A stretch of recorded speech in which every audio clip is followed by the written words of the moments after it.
This video is about Bohr's theory of the hydrogen atom. Niels Bohr was a Danish physicist in the early 20th century who proposed a theory of the hydrogen atom in 1913. His theory explained the Balmer series in the emission spectrum of hydrogen, and he was awarded a Nobel Prize in Physics in 1922 for his work in atomic physics. So let's have a closer look at the emission spectrum of hydrogen, how it is created, and what it was that Bohr was trying to explain. If we take hydrogen gas and put it in an evacuated glass tube and run a current through it, the tube will emit light. Those kinds of tubes were called gas discharge tubes. Now, if we take the light and break it into its component parts using a prism, in the case of the light emitted by hydrogen, we get a discrete spectrum. We get exactly 4 lines, a violet line, a blue-green line, and a red line, at very specific frequencies, or equivalently, we could say very specific wavelengths, as depicted here in this graphic from Purdue University.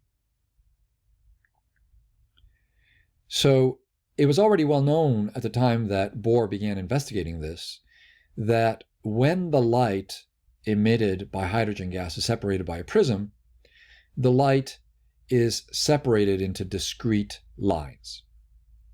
So there were 2 things to explain. Number 1, why is it that we get a discrete spectrum? Why do we get these discrete lines when we break apart the light that is emitted by hydrogen? And number 2, why do we get these specific values for frequencies or wavelengths for this light? Now, by the time Bohr started investigating this, it was already well known that there were these discrete lines, and Balmer had already found a mathematical formula to describe this series of lines, and he had arrived at that formula empirically. What Bohr was able to do is to create a model to explain that Balmer formula and also the Rydberg formula, which we'll talk about in just a minute. Inspired by developments in early quantum theory, including Rutherford's work on the atom and Einstein's work on the photoelectric effect, Bohr postulated that the hydrogen atom had a dense nucleus with 1 proton and 1 neutron. And the 1 electron in the hydrogen atom orbits the nucleus in one of several discrete orbits, as depicted here in this 1923 textbook on atomic physics. When the electron jumps from a higher energy orbit to a lower energy orbit, it emits light.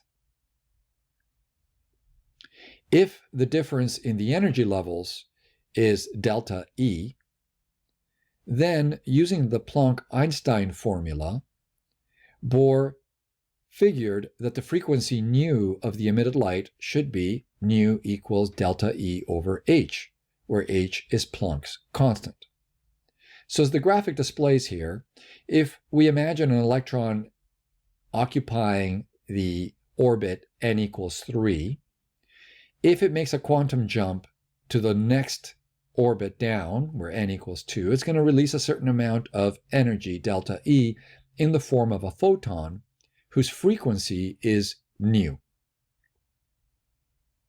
Now, since the electrons only make discrete jumps from higher energy orbits to lower energy orbits, Bohr figured that this would explain why we see discrete bands of light in the emission spectrum of hydrogen. Using this model, Bohr was able to explain the Balmer series. And here, by explain, we mean that he was able to derive mathematically Balmer's formula from his model. But he did more than that, because his model was also able to explain the Rydberg formula, which includes lines of light in the non-visible parts of the spectrum of hydrogen. So it's no wonder that Bohr was awarded a Nobel Prize for his work in atomic physics.